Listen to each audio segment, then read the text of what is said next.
First of all, I would like to wish everyone an auspicious welcome or auspicious greeting. And so today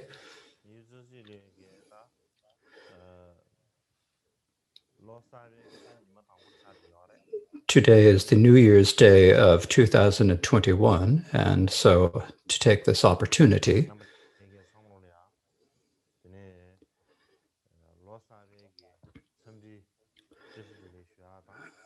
I would like to wish everyone a happy New Year's. And so 2020 was a very difficult year for everyone and brought very great hardships all over the world. But in 2021,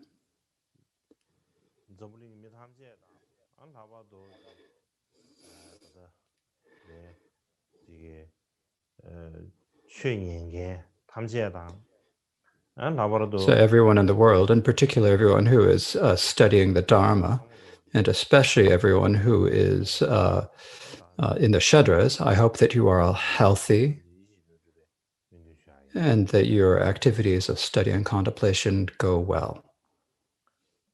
Today is the first day of 2021.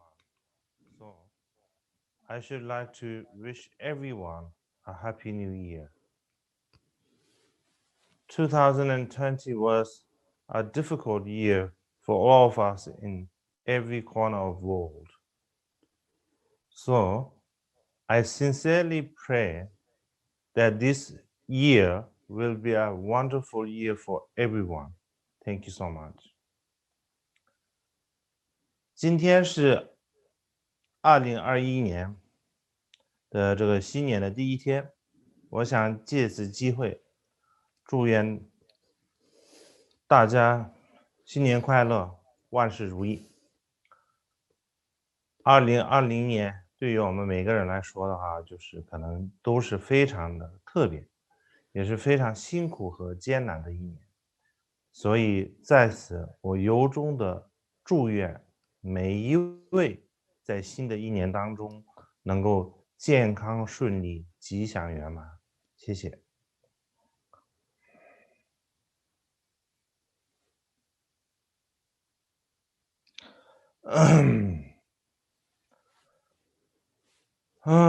다 되네. 다 가상 가니 당연 되죠. 주지 도나마도.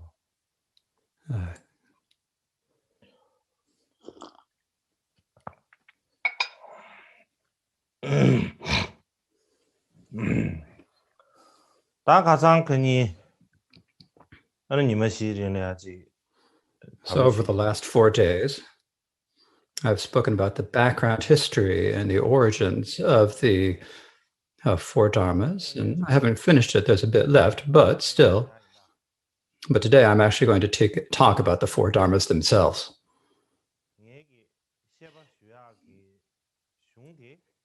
So now the text that I'm actually teaching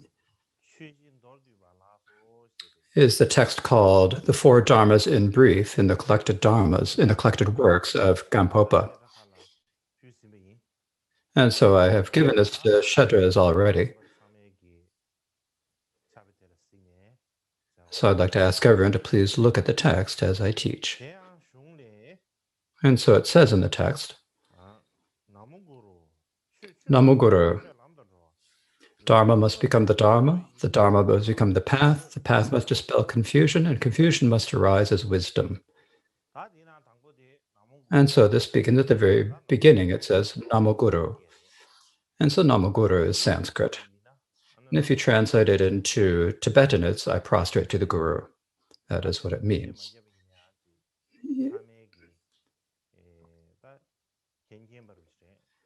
And of course, even if I don't explain it, everyone will understand it.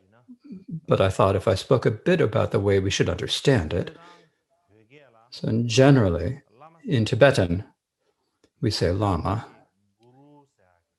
and that in Tibetan is Guru. But Lama is a new word that was made up on the basis of the Sanskrit word Guru. In Sanskrit, the word Guru has many different meanings. one of the most important meanings is being heavy or important. And so that's what how we should understand it. And so what this means is that the guru is heavy in qualities. And something often we say that someone is heavy, so meaning heavy in qualities or weighty in qualities. But if we change the Tibetan into Tibetan, it would be chiwa. It wouldn't sound good. And it also is the word that is used for manure from livestock. And so since it's too close to that, and so they translated the meaning as lana meba, which means is none above or none higher, and that created the word lama, or none higher. When we say unsurpassed or none higher, none above, the meaning of this is, for example, in the Vinaya, when we talk about when women first were allowed to become monastic, one of the situations that for them to take ordination is that they first had to accept the 8 heavy dharmas. And these 8 heavy dharmas, and there are many different ways to translate this word. One of these is one of them, there are different ways they're translated in Tibetan. One is the first as the 8 unexcelled dharmas. And the reason for calling this is that as soon as you become a bhikshuni, then you're not allowed to transgress or violate the 8 these 8 points, and so therefore it is given that name. So basically, when we say lama in Tibetan, it means someone has the unsurpassed qualities, and someone who has a fine, superior character. And that's what we should understand it as meaning. Also, in Sanskrit, when we say guru, there is another meaning, and that meaning is that if we take the 2 syllables, gu and ru, apart and explain it in that way, and so here we say gu means dharma, means darkness, and ru means light. And so when you say guru, when you join the 2 together, it means the one who illuminates the darkness inside sentient beings' mind, or who shines the light of prajna. So in brief, and so no matter which angle we look at it from, when we say guru or lama, it shouldn't be understood as being someone like a school teacher. A lama or a guru is not someone who makes people look outside of themselves, but instead someone who gets people to look inside themselves. And so in this way, he's the person who gives us direction for this human life, and also someone who gives a good example for us. And so guru, because of their own experience and their capabilities, is someone who can make the latent prajna and latent capacity within our mind manifest and evident. And so that is how we should understand this world. So when we say the word guru, it's a very widespread and widely used in India, and also in the Shakya caste or the Newaras of Nepal. It's also very commonly used, but among Buddhists in general, the word guru is primarily used among Tibetan Buddhists. In the Chinese tradition, there is secret mantra that is spread, and also in Japan, and in the Japanese secret mantra, the word guru is not used very often at all.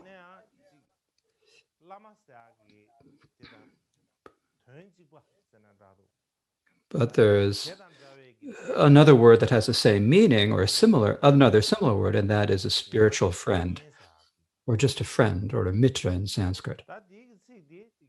And this word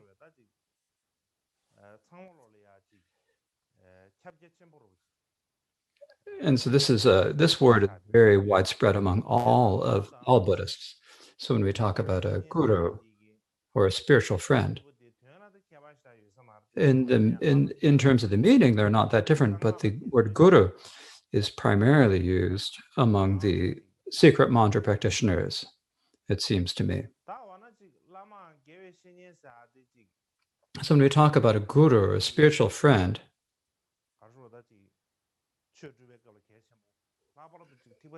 it's important when we practice the Dharma, in particular in the Mahayana and the secret mantra. And so what is the reason for this?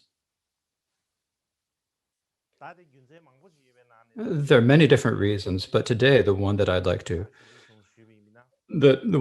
explain today is that in the Mahayana Sublime Continuum treatise, at the beginning there's a presentation of the three jewels, in which it says that it's because of the teacher, the teachings, and the precepts. There are the three vehicles, three trainings, and three activities, and from this there are determined to be three refuges. So this is what it says there. And so it's similar to that. And so the meaning, Mahayana practitioners seek the state of Buddhahood. And so for their sake, there is the jewel of the Buddha. The Pratyeka Buddhas in their last lifetime do not depend upon a teacher, but go alone to charnel grounds and such places where they say human bones and stuff. So this causes them to realize the order of the cessation of the links of interdependence. So for that reason, they depend upon Dharma itself, and thus for their sake, there's the jewel of the Dharma. The Shravakas are primarily, or listeners are primarily monastic. They they practice listening, contemplation, and meditation within the community of the Sangha. So that primarily needs to be done with like-minded Dharma companions, and so there's the jewel of the Sangha for them. So in brief, so usually, the way we usually say, the person who is the one who's teaching the path is the Buddha, the path is the Dharma, and the companions on the path is the jewel of the Sangha. And this is what we normally say. Similarly, now if we think about ourselves, and actually, who is it who actually teaches what we should do and what we should give up? Is our guru, the spiritual friend. And for these reasons, in the Mahayana, and especially for those practitioners of the secret mantra, we are primarily striving to achieve Buddhahood.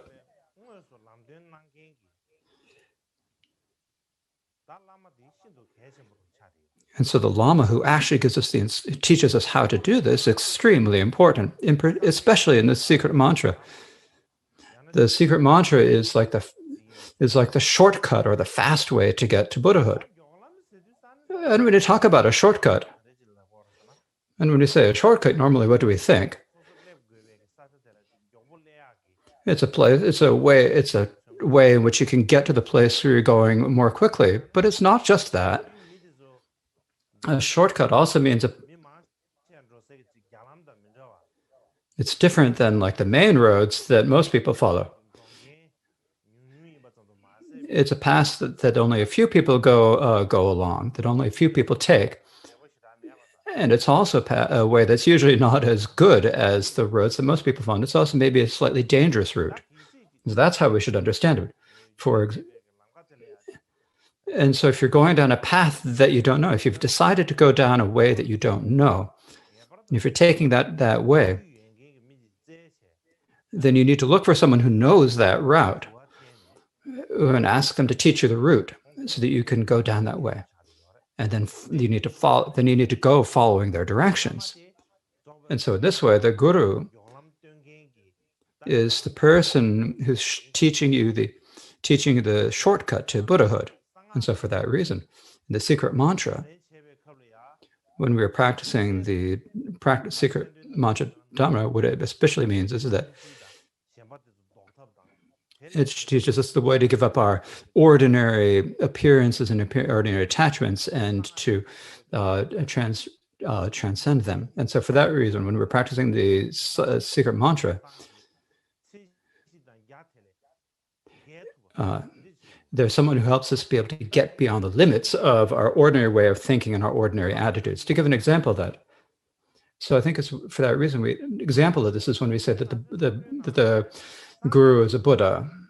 Normally, when we say Buddha, we think about someone that we just can't reach with our hands, someone who's far away, someone like a god. But in the secret mantra, we say the guru is a Buddha, and so the Buddha is someone who's right in front of our eyes. Someone with whom we can eat and drink, that's a Buddha.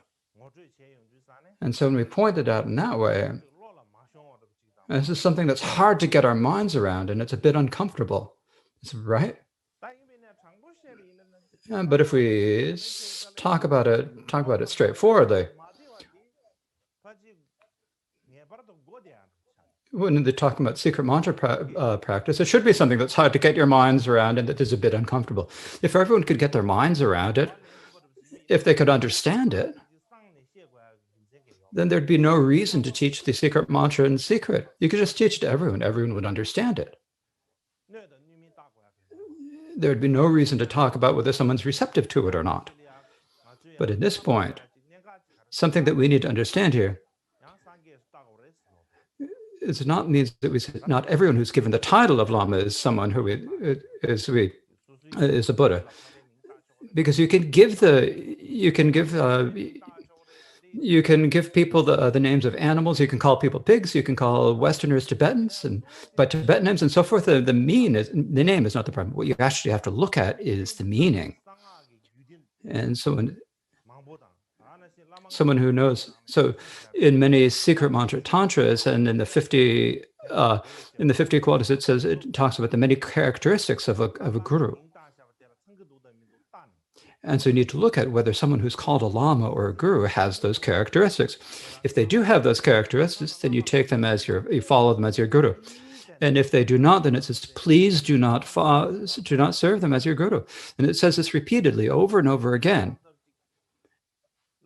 Sometimes we think, what happens is sometimes that we follow gurus who don't have the characteristics, but do follow those who don't have the characteristics. And that goes against the secret mantra.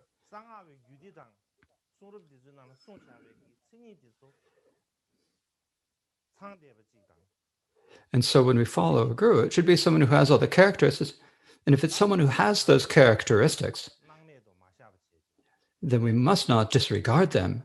We need to respect them. And we need to think of them as being like a guru, and we need to pay respect to them. And for that, and if we don't, then it's a great loss for ourselves. Like an example of this. If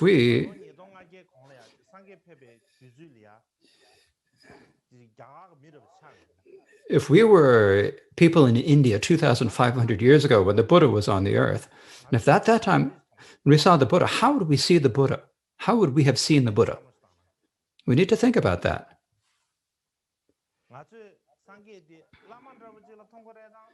Would we see the Buddha as like a guru? Would we have seen the Buddha as a Buddha? Or would we just see him, not pay any attention, just see him as an ordinary person? It's not certain at all. In any case, if we actually look at the real situation at that time when the Buddha was here, there were people who took interest in the Buddha, and there are people who took no interest in the Buddha. There are people who liked the Buddha, and the people who did not like the Buddha. And so for that reason, that time, the Buddha that people saw at the time now, and now the authentic gurus that we see now, what's the difference between them? If a Buddha has all the great qualities and features of greatness, but because we are obscured by ignorant delusion, and so I think we wouldn't have seen them much differently.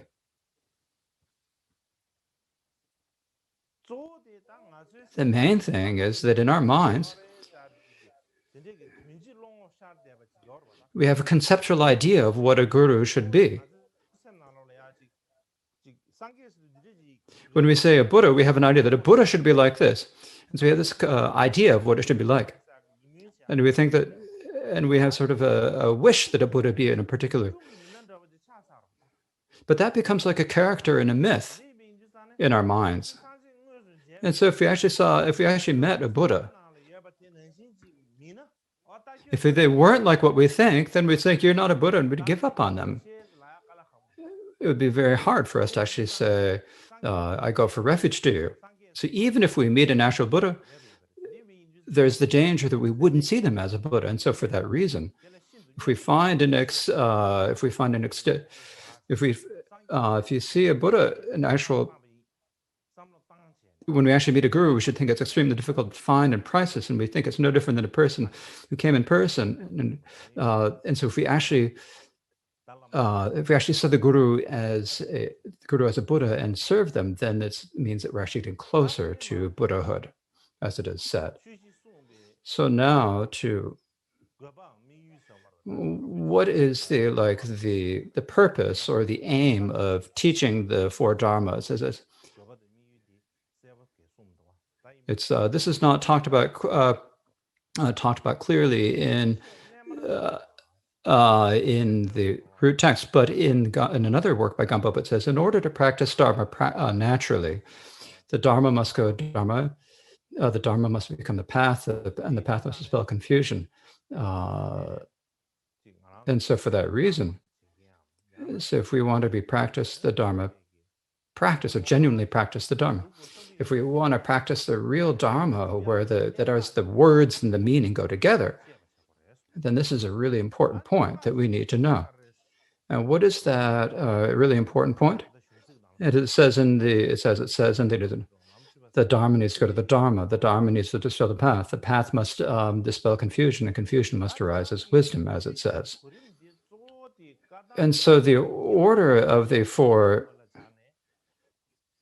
dharmas is probably often joined to the four stages of the paths of the individuals of the Kadampa tradition.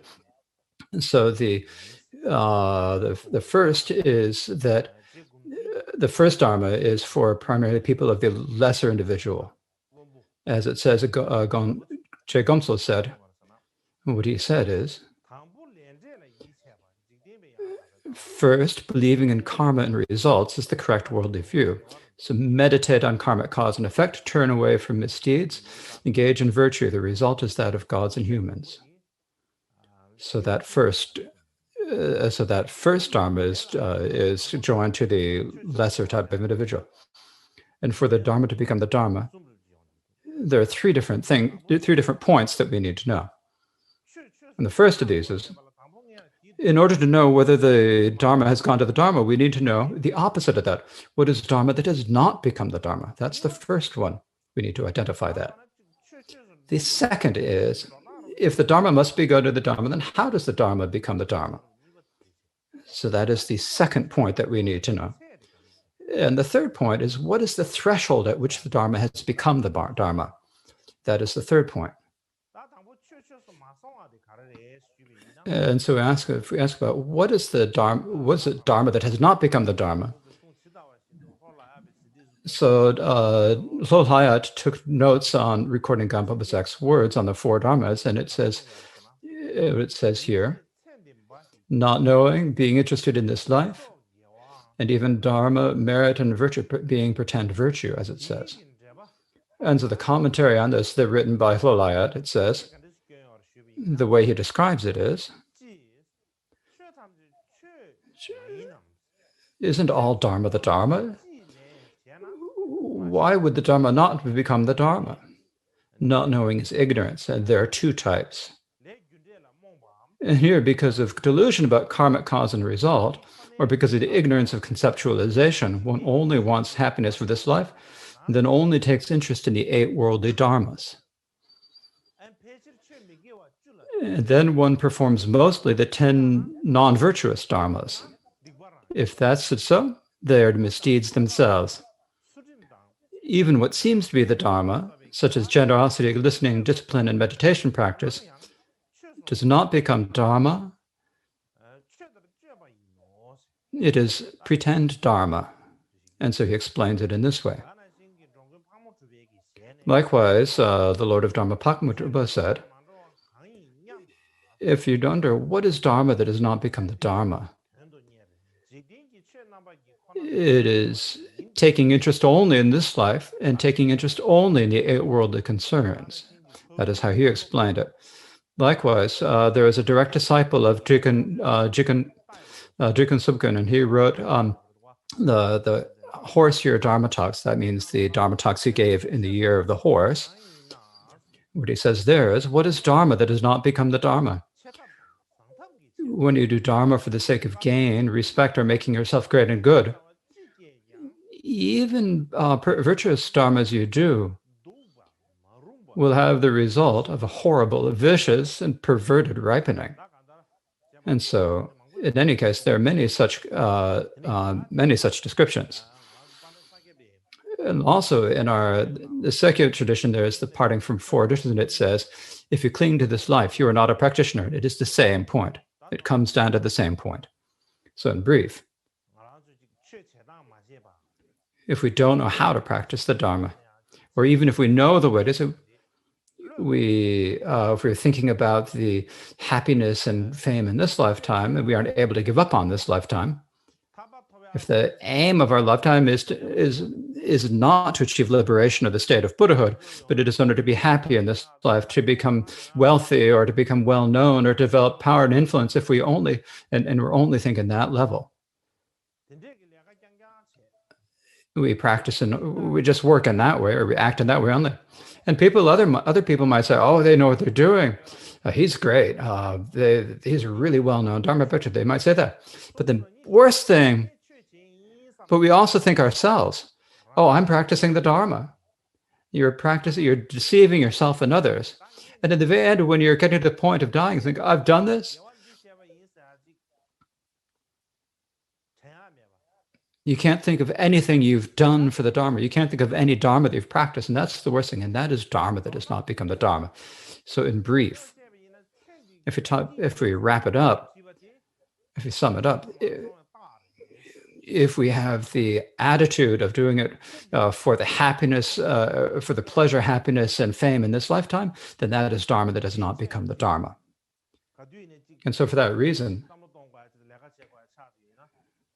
if we need to think about it, so if we think about it in that way, then that is Dharma that has not become the Dharma.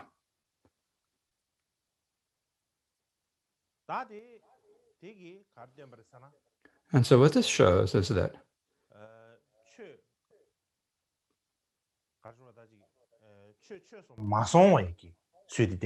shows the Dharma that teaches the Dharma that has not become the Dharma. But if we want Dharma to become the Dharma, how does it become? There are 2 different ways. It's taught in 2 different ways. And so here,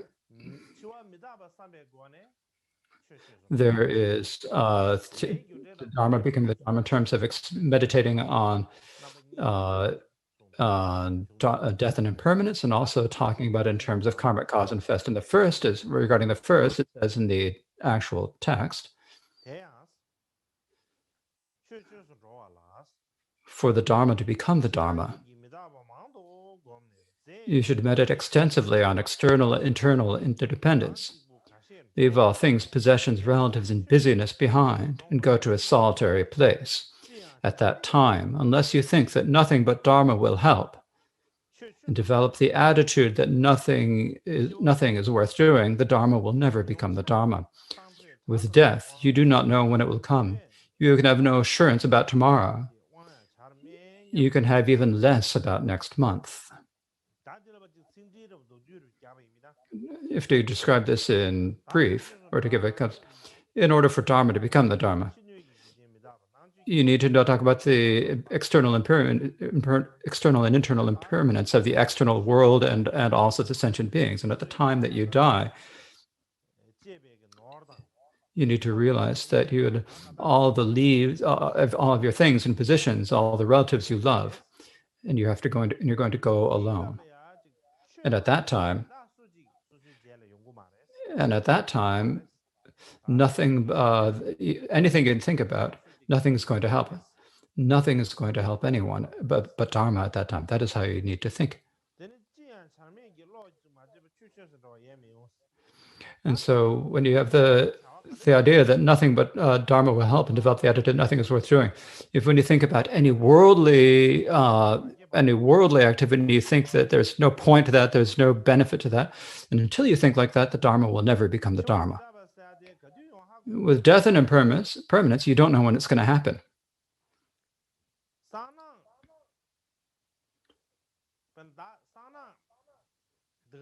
We think about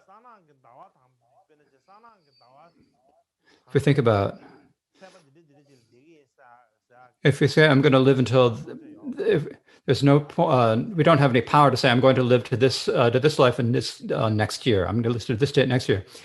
If we say I'm going to live to this date and to the next year, we don't have that power. We can't say that. And this is something we need to really consider. So that's like a brief explanation of the words of the text. And so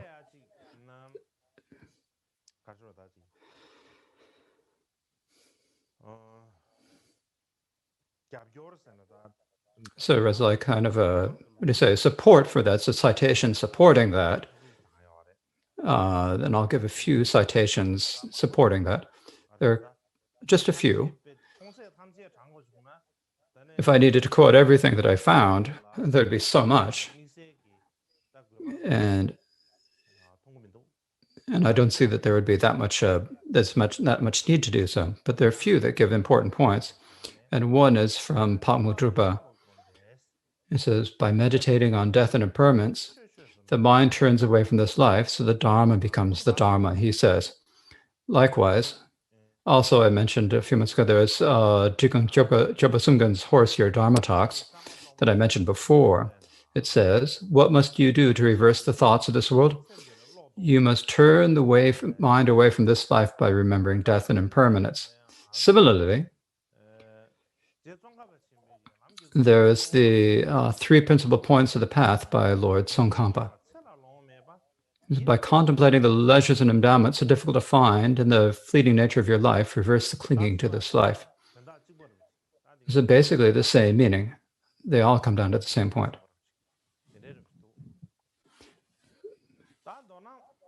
So in brief,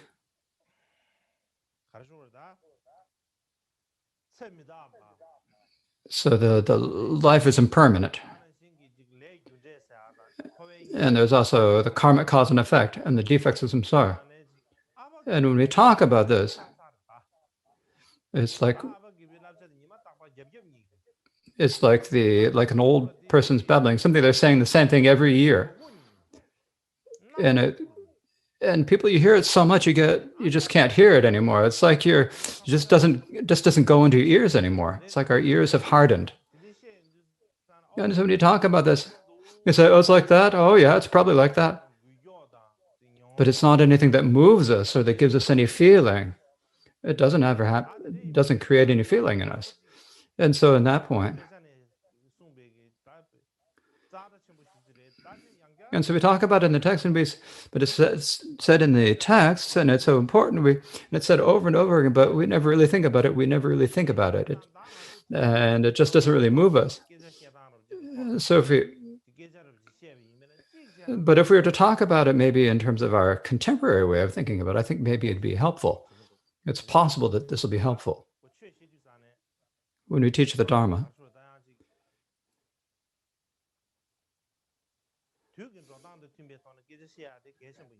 it's important to speak in a way that fits with the current day. Like there's a date. You need to speak the human words to humans and donkey words to donkeys. And so you need to talk in the word, you need to speak in language in the contemporary language.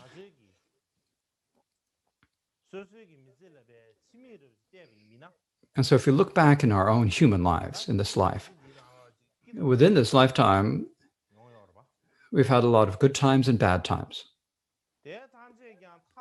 And all of them, if they really think about what they really come down to, the point that they come down to the end, there's one point they come down to, and that is that everything changes.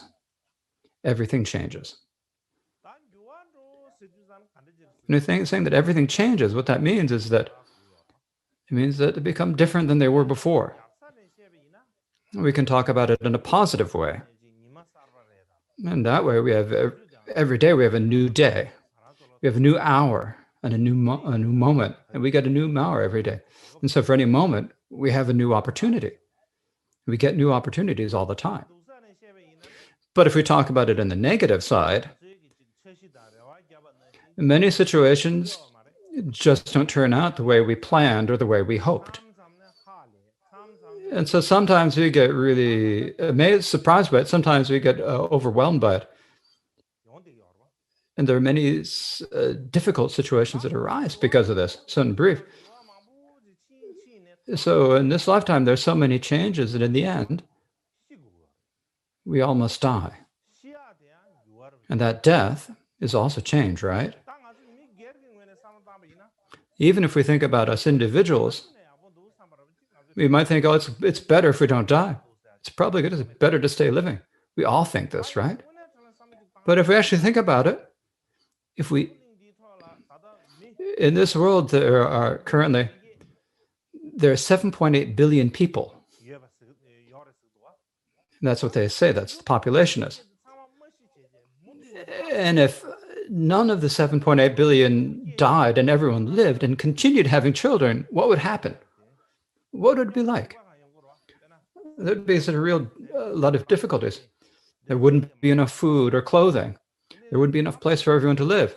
In the end, there would be nothing to do. That people would have to resort to cannibalism, and people would have to live sitting on top of each other. Very many horrifying situations would occur.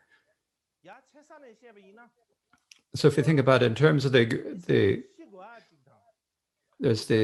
about it, that people have to die, or that people, there's a reason why people have to die. But we, no matter who we are, we haven't died. And once you've died, you don't come back, right? Because we've never died. When we die, what happens? We wonder what's going to happen when we die. We can't think about what it's going. We can't conceive of what it's going to be like.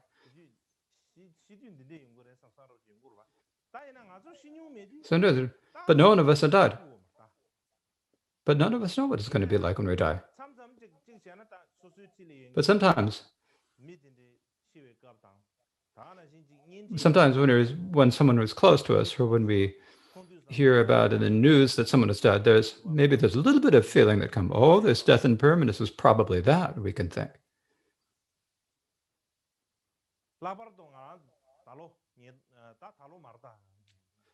In particular, last year. Oh no, it's not this year. We have already gone that. It's already gone, so I have to get rid of that year. Last year, we've already said goodbye to last year. Last year, in 2020, there was the epidemic, the coronavirus. There was the very well-known coronavirus epidemic happened. And every day, thousands of people died every day because of it.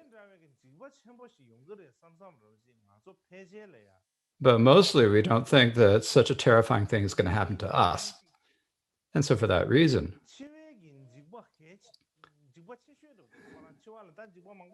so there are many, actually one of the most terrifying things about death there are many terrifying things about death, but the most terrifying thing is that there's no way to tell when we're actually going to die. That is the most terrifying aspect. If we are prepared to die, and if we could predict accurately when we're going to die, perhaps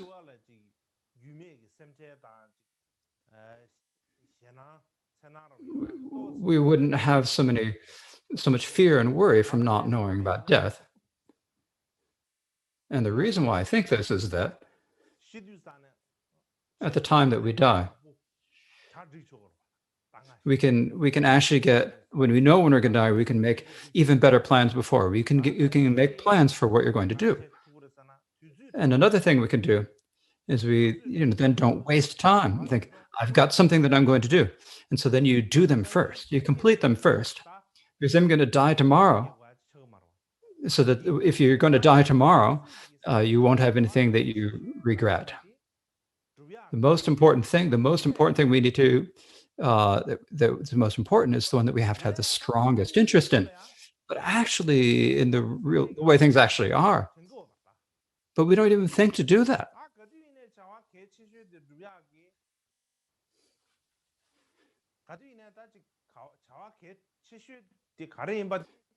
But we forget what's the most important thing to do, and we don't hurry to do it.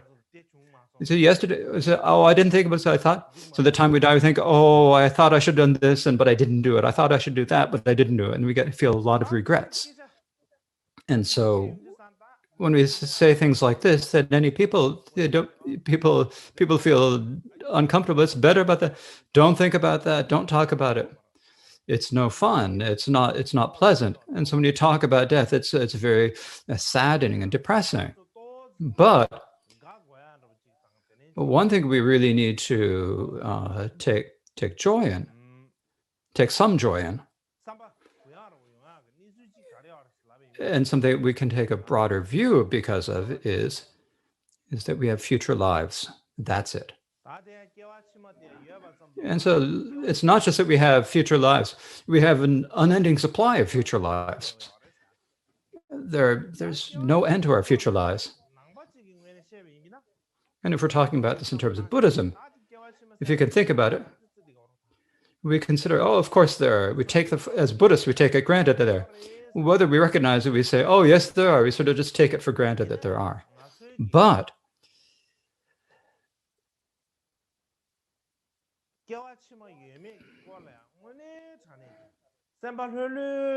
if we actually kind of let ourselves take some time to think about whether or not there are actually past and future lives and really think carefully about this, probably very few of us have actually ever done it. If we never do that. We say, oh, yes, there are, but we've never actually sat down to think. And are there future lives or are there not? Is there anyone who's taken the time to actually look at this? Probably none of us have ever really thought about this. And so for this reason, thinking about this is actually really important. And since we need to think about this, and so the Buddha said this person said it, that person said, and leave it there. You need to think about it yourself, for yourself. You need to use your own logic.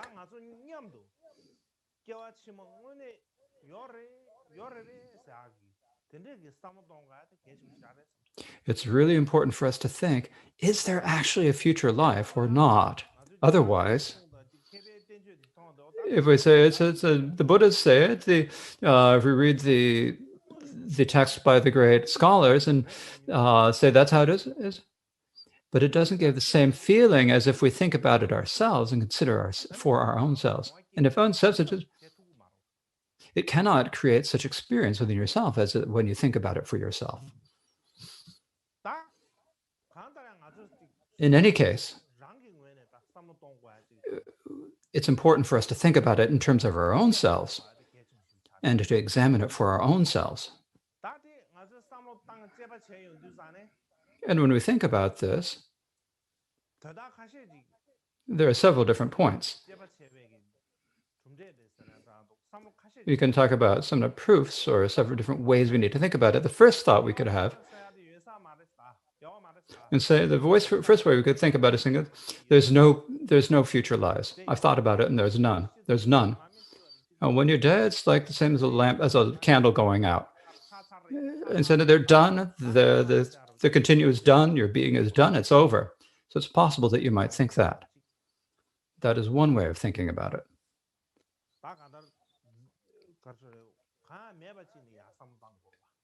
So it's thinking that there's just nothing at all. So at the very beginning, at first, We think we believe that there is, but if we take it as, but there's no certain about that. In other words, doesn't just saying that it's there doesn't develop develop doesn't that doesn't give us conviction. So we need to think about it from the beginning. And if you start from zero and start from that point of starting from the 1 to 0 and say, then you can develop confidence. But if you just think that there probably is, give some sort of an understanding that there must be, or just some sort of an assumption that there is, that doesn't help. Now, the second way of thinking, the second thought that you might think is, there are many different religions in the world, and what most religions say is that there's going to be a judgment day at the end. There's a final judgment. They say that there is going to be a judgment day. And so that when you die, it's not your being doesn't end. It's like you go to the court of God, and you go into that court, and they decide whether you are going to, all those who are going to hell are sent to hell, all those who are going to heaven are sent to heaven. And God decides that, and then that determines where you're going to go from then on. Now, the third way of thinking, what we might think is,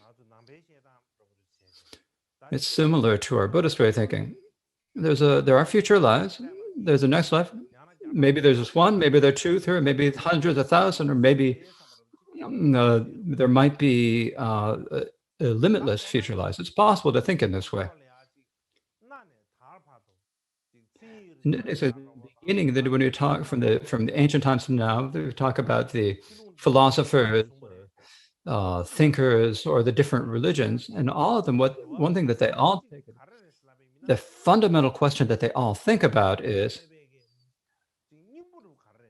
what is the essence of people living? What is the meaning of life? What is the essence of human life? That is the basic question that they ask. So from ancient times until today, most people, either whether in the East or the West, most people think that when they die, they're not going to cease. Their continuum won't cease. That there'll be something that'll be left. Many religions do explain this. If our life is just one life, and it's only one life now, then there's no particular reason for us to live in this human world. There's no point, because why did you come for that one life? There's a good question about that. If you're coming back over and over again, there can be a reason, right? If you're only one time, if we look, then there's no point for all of the philosophy or religion on this world. So there's like no reason to continue being. But because we're continuing, there's a definite reasons for it, and so we talk about that, and so there becomes a reason for all these scientific texts and religion. And so we need to actually look in terms of the actual things that we see and what we can practically see and hold, and examine on that and describe it. And so there are many scientists who do this, and they say that you cannot unilaterally say that people who die are going to cease to exist. Not only can they not say that you cannot say this definitively, they also say that they're trying to do many different methods to research this. So in brief, right now, we don't really have 100% certainty that we're going to have virtues. Even us Buddhists don't have it. We're Buddhists assert that there are past and future lives, but we don't really believe it 100%. But in our lifetime that we live every day, it's possible that we can think about, are there past and future lives? And there's an important point about why we need to think about that. So there's going to be a solitary, quiet, dark night. it's possible that we'll think about it on that type of an evening, or on some morning when there's a gentle wind and there's a warm day. And we might think about past and future lives. What's going to happen? We might think, oh, there must be a consciousness that's going to continue. It's possible that we might think this, that there's some things such as consciousness that will remain. So these days, even scientists say, when people say that when people have cardiac arrest, and just a few minutes later, there are people who can then be revived, right? And they examine these people. And so after the people have died, after the brain ceases functioning, what happens? They examine.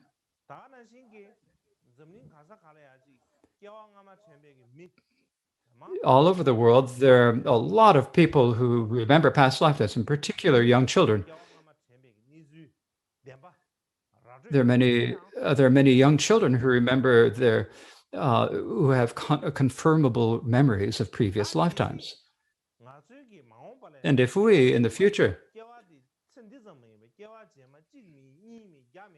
if we have not just future lives, not just one, not just two, but if we can decide that there's going to be 1 or 2 or 100 or more, if we can decide that now, if we think, well, how will this change the way we do things in this lifetime? It's definitely going to have an effect. For example, if you're making a movie, in that movie, if you only make one movie and you make it for just a specific time, then the script and the meaning they're going to be done for just that particular just for that particular occasion. You're going to make it so that it can be done within that 2 minutes. You have that plan. If that movie, so if you have a movie that is going to have a particular, just a one time, then you do it to fit in that 1-2 hour period of time. But if you're going to do it as episodes that go repeatedly, then you have to have a script that's going to go from script to script. Similarly, if we have only one lifetime, we need to make plans for that just that one life. But if we're going to have many lifetimes, then similarly, we have to have a different way of thinking that makes plans for future lifetimes, right? We need to make something, we need to make up something for the future lives. And so for that reason,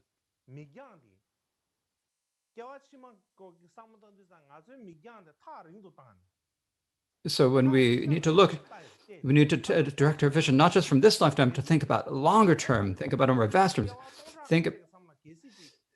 If we can think about what's going to happen, if we can look back or look with an eye for what's going to happen. So from 1,000 lifetimes, so if now 1,000 times later, we can look back and see what we did in this lifetime.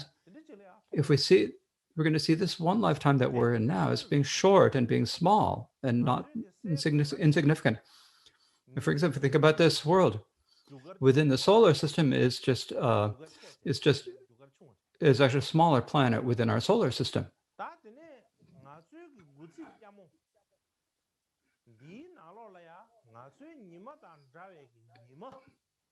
And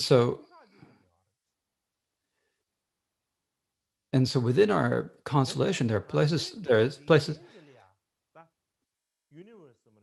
like there's the whole universe. Within the whole universe,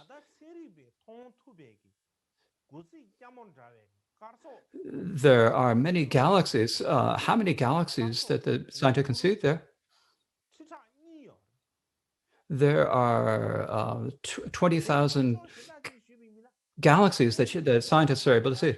If we think about this present human world, we can say that there are basically 20,000 constellations. So how many stars are there like our sun? It's difficult for us to get our minds around. It's hard to even count. And if we think about it in this way, this Earth, in terms of the world, in terms of the universe, it's just not even. It's not even like there's like hardly even a grain of rice. If the Earth is even smaller than a grain of rice, what about humans? They're even less than that. Then you couldn't even consider humans things. And so we need to think about it in the same way. We need to have we need to have a vaster way of thinking about things, not a limited way of thinking, but a vaster way of thinking. And if we think about it in a vaster way, then we can need to think about whether they're past and future lives. And so in this lifetime, is extremely short, and there's very little of it. It's tiny. But at the same time, another thing that we need to think about, this birth, earth, this life, this is a short time. It's so small and insignificant, and in comparison to future lives, it's small. But we need to understand that it's extremely precious. And what we say in the Buddhist life, we talk about the leisures and resources that are so hard to get. And so for that reason, if we think about it in that way, then it's something that we can actually move our minds. And I think it's something that actually can motivate us, I think. Whatever we say,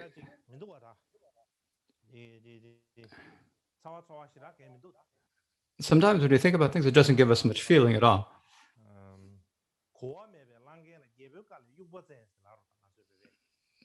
And it's like when you have the human, when you want to communicate with ox, and then you can't talk to them. You can only strike them with a stick. And so in the same way, we're similar to that. Well, I don't know if we're actually like oxen, but we're similar to that. They can't actually talk to us sometimes. If until there's some sort of catastrophe that happens, we say, "Oh, nothing's going to," but we can't even think about it. And so for that reason, so what can we do? There's nothing you can do. And so that's how it is. Okay. So we will leave it there for today.